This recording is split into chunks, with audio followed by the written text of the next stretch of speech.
ರಾಜ್ಯದ ಮುಖ್ಯಮಂತ್ರಿ ನಮ್ಮ ಸರ್ಕಾರ ಇವತ್ತು ಕೆಲಸ ಮಾಡ್ತಾ ಇದೆ, ಅನೇಕ ಅಭಿವೃದ್ಧಿ ಕೆಲಸಗಳನ್ನ ಮಾಡ್ತಾ ಇದೆ. ಈಗ ತಾನೇ ನೇಕಾರ 2013ರಿಂದ 2018ರವರೆಗೆ ಕಾಂಗ್ರೆಸ್ ಸರ್ಕಾರದ ಅವಧಿಯಲ್ಲಿ ನೇಕಾರರಿಗೆ ಸಿಕ್ಕ ಸೌಲಭ್ಯಗಳು ಅಂತಕ್ಕಂಥ ಒಂದು ಮತಪತ್ರವನ್ನ ಇಲ್ಲಿ ಹೊರಡಿಸಿದ್ದಾರೆ. ಆ ಮತಪತ್ರದಲ್ಲಿ ಅನೇಕ ಸೌಲಭ್ಯಗಳನ್ನ ನಾವು ನಮ್ಮ ಸರ್ಕಾರ ಮಾಡದನ್ನ ಅಲ್ಲಿ ಉಲ್ಲೇಖ ಮಾಡಿದ್ದಾರೆ ಅಂತಕ್ಕಂಥ ಮಾತುಗಳನ್ನ ಹೇಳಲಿಕ್ಕೆ ಬಯಸ್ತಾ ಇದ್ದಾರೆ.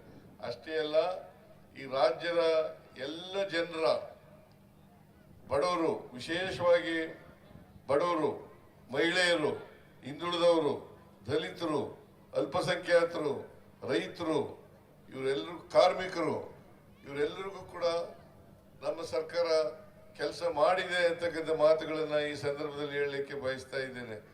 ನೀವು ಜ್ಞಾಪಕ ಇಟ್ಕೊಂಡಿರ್ಬೋದು, ನಾನು 2013ರಿಂದ 2018ರವರೆಗೆ ಮುಖ್ಯಮಂತ್ರಿ ಆಗಿದ್ದೆ. ಆ ಮುಖ್ಯಮಂತ್ರಿ ಆಗಿದ್ದಂಥ ಸಂದರ್ಭದಲ್ಲಿ 165 ಭರವಸೆಗಳನ್ನ ಕೊಟ್ಟಿದ್ದು.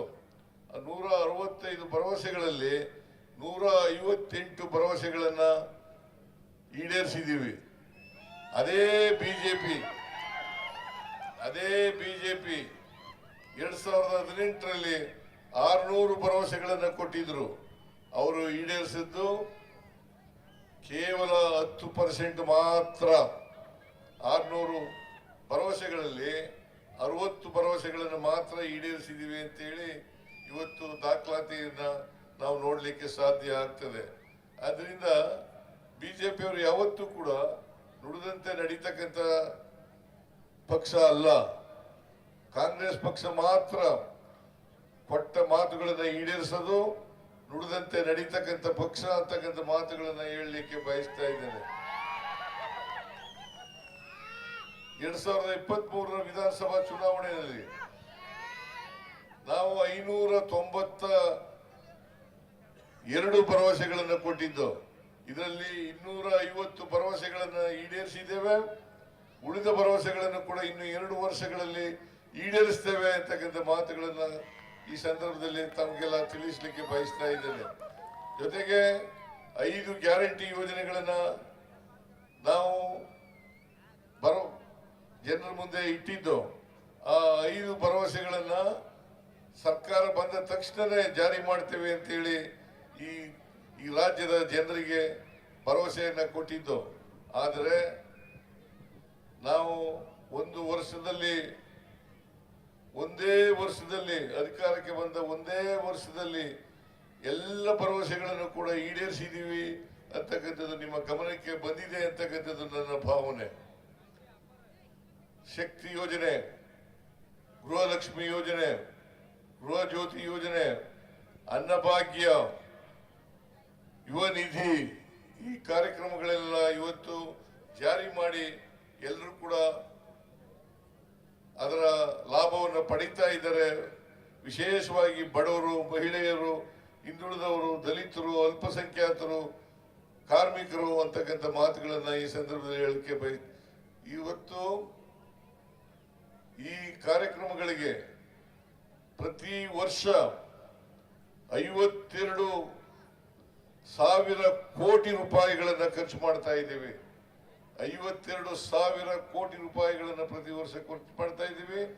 ಈ 3-4 ವರ್ಷದಲ್ಲಿ 1,31,000 ಕೋಟಿ ರೂಪಾಯಿಗಳಿಗೂ ಹೆಚ್ಚು ಖರ್ಚು ಮಾಡಿದ್ದೀವಿ ಅಂತಕ್ಕಂಥದನ್ನ ತಮಗೆ ತಿಳಿಸ್ಲಿಕ್ಕೆ ಬಯಸ್ತಾ ಇದ್ದೇನೆ.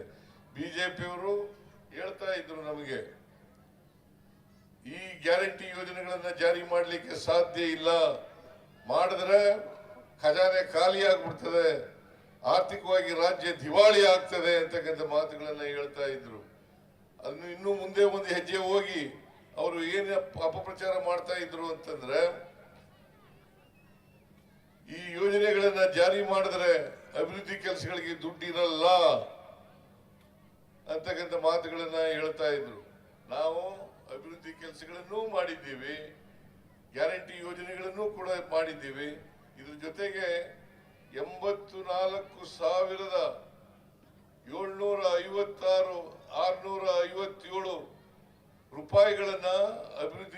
ಮಾಡಿದೀವಿ ಮುಂದಿನ ವರ್ಷ ಅಂತಕ್ಕಂಥ ಮಾತುಗಳನ್ನ ಹೇಳಲಿಕ್ಕೆ ಬಯಸ್ತಾ ಇದ್ದೇನೆ. ಅಂದ್ರೆ ನಾನು ಯಾಕೆ ಈ ಮಾತನ್ನ ಹೇಳ್ತಾ ಇದ್ದೀನಿ ಅಂತಂದ್ರೆ, ನಾವು ಗ್ಯಾರಂಟಿ ಯೋಜನೆಗಳನ್ನು ಕೂಡ ಜಾರಿ ಮಾಡಿದ್ದೀವಿ, ಅದ್ರ ಜೊತೆಗೆ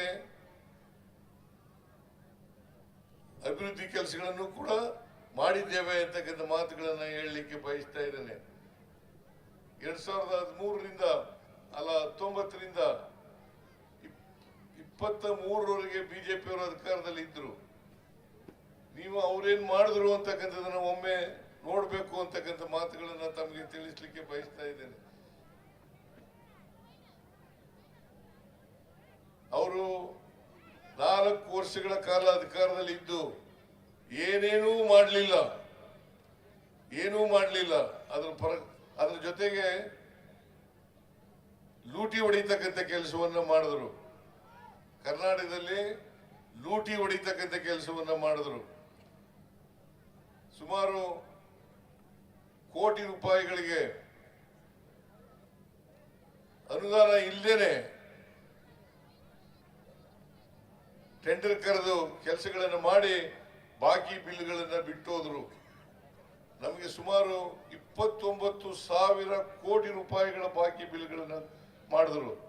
ಆ ಬಾಕಿ ಬಿಲ್ಗಳನ್ನ ತೀರ್ಸದೆ ನಮಗೆ ತೊಂದರೆ ಆಯಿತು. ಇಷ್ಟಾದರೂ ಕೂಡ ಅಭಿವೃದ್ಧಿ ಕೆಲಸಗಳನ್ನ ಮಾಡಿದ್ದೀವಿ. ಇಲ್ಲಿವರೆಗೆ ನಾವು ತೀರಿಸಿರ್ತಕ್ಕಂಥ ಬಾಕಿ ಬಿಲ್ಗಳು ಹಣ ಸುಮಾರು 24,000 ಕೋಟಿ ರೂಪಾಯಿಗಳು. ಇದ್ರ ಜೊತೆಗೆ ಅಭಿವೃದ್ಧಿ ಕೆಲಸಗಳನ್ನು ಕೂಡ ಮಾಡ್ತಾ ಇದ್ದೀವಿ, ಮುಂದೇನೂ ಕೂಡ ಮಾಡ್ತೀವಿ ಅಂತಕ್ಕಂಥ ಮಾತುಗಳನ್ನ ತಮಗೆ ತಿಳಿಸ್ಲಿಕ್ಕೆ ಬಯಸ್ತಾ ಇದ್ದೇನೆ. ಅದರಿಂದ ಈ ಚುನಾವಣೆಯಲ್ಲಿ ನೀವೆಲ್ಲರೂ ಕೂಡ ಮೇಟಿಯವರ ಮಗನಿಗೆ ಆಶೀರ್ವಾದ ಮಾಡಬೇಕು ಅಂತಕ್ಕಂಥ ಮಾತುಗಳನ್ನ ಹೇಳಲಿಕ್ಕೆ ಬಯಸ್ತಾ ಇದ್ದೇನೆ. ನಾವು ಬಾಗಲಕೋಟೆಯಲ್ಲಿ ಮೇಟಿಯವರು ನಿಧನರಾದ ಮೇಲೆ ಮೆಡಿಕಲ್ ಕಾಲೇಜಿಗೆ, ಸರ್ಕಾರಿ ಮೆಡಿಕಲ್ ಕಾಲೇಜಿನ ಶಂಕುಸ್ಥಾಪನೆ ಮಾಡಿದವು. ಪಾಪ ಒಂದು ನೋವಿನ ಸಂಗತಿ ಏನಪ್ಪಾ ಅಂತಂದ್ರೆ, ಆ ಸಂದರ್ಭದಲ್ಲಿ ಮೇಟಿಯವರು ಇರಲಿಲ್ಲ ಅಂತಕ್ಕಂಥದ್ದೇ ನೋವಿನ ಸಂಗತಿ. ಅವರ ಆಸೆ ಏನಪ್ಪಾ ಅಂತಂದ್ರೆ, ಅವ್ರ ಕನಸು ಬಾಗಲಕೋಟೆಯಲ್ಲಿ ಒಂದು ಸರ್ಕಾರಿ ಮೆಡಿಕಲ್ ಕಾಲೇಜ್ ಆಗಬೇಕು, ಬಡವರ ಮಕ್ಕಳು ಕೂಡ ಡಾಕ್ಟರ್ಗಳಾಗಬೇಕು, ಗುಣಮಟ್ಟದ ಆರೋಗ್ಯ ಸೇವೆ ಜನಗಳಿಗೆ ಸಿಕ್ಕಬೇಕು ಅಂತಕ್ಕಂಥದ್ದು ಅವರ ಆಸೆಯಾಗಿತ್ತು.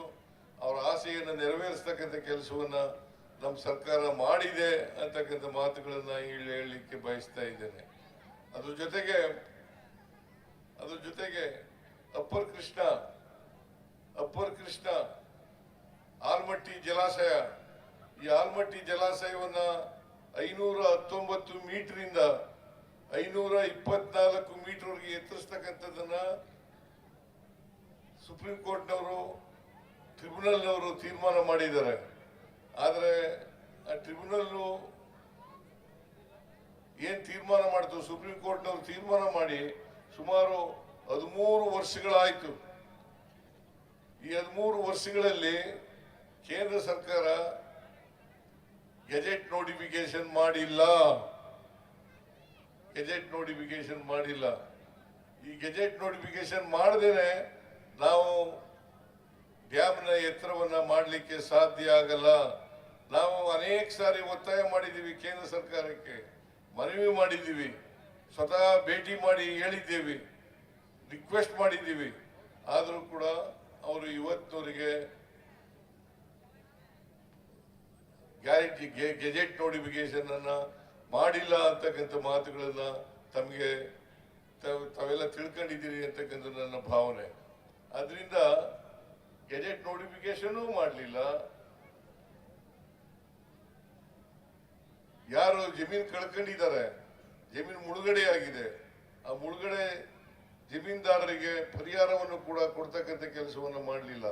4 ವರ್ಷ ಅಧಿಕಾರದಲ್ಲಿದ್ದು ಕಾಲ ಕಳೆದು ಅವರು ಈ ಪರಿಹಾರವನ್ನ ಕೊಡ್ತಕ್ಕಂಥ ಕೆಲಸವನ್ನ ಮಾಡಲಿಲ್ಲ ಅಂತಕ್ಕಂಥ ಮಾತುಗಳನ್ನ ಹೇಳಲಿಕ್ಕೆ ಬಯಸ್ತಾ ಇದ್ದೇನೆ. ನಾನು ಮುಖ್ಯಮಂತ್ರಿಯಾಗಿ ಈ ಯಾರು ಜಮೀನನ್ನ ಕಳ್ಕೊಂಡಿದ್ರು ಅವ್ರನ್ನ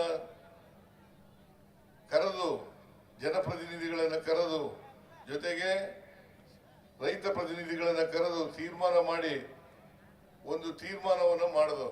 ಏನಪ್ಪಾ ಅದು ಅಂತಂದ್ರೆ, ಖುಷ್ಕಿ ಜಮೀನಿಗೆ 30 ಲಕ್ಷ, ತರಿ ಜಮೀನಿಗೆ 40 ಲಕ್ಷ ಕೊಡ್ತಕ್ಕಂಥದನ್ನ ತೀರ್ಮಾನ ಮಾಡಿ ರೈತರು ಕೂಡ ಒಪ್ಕೊಂಡಿದ್ದಾರೆ, MLA ಕೂಡ ಒಪ್ಕೊಂಡಿದ್ದಾರೆ, ಮಿನಿಸ್ಟ್ರಿಗಳು ಕೂಡ ಒಪ್ಕೊಂಡಿದ್ದಾರೆ ಅಂತಕ್ಕಂಥ ಮಾತನ್ನ ತಮಗೆ ತಿಳಿಸ್ತಕ್ಕಂಥದನ್ನ ಇವತ್ತು ಮಾಡ್ತಾ ಇದ್ದೇನೆ. ಅದರಿಂದ ಈಗಾಗಲೇ ನಾವು ಪರಿಹಾರವನ್ನ ಕೊಡ್ಲಿಕ್ಕೆ ಪ್ರಾರಂಭ ಮಾಡಿದ್ದೀವಿ. ಮೊನ್ನೆ ನಡೆದಂತ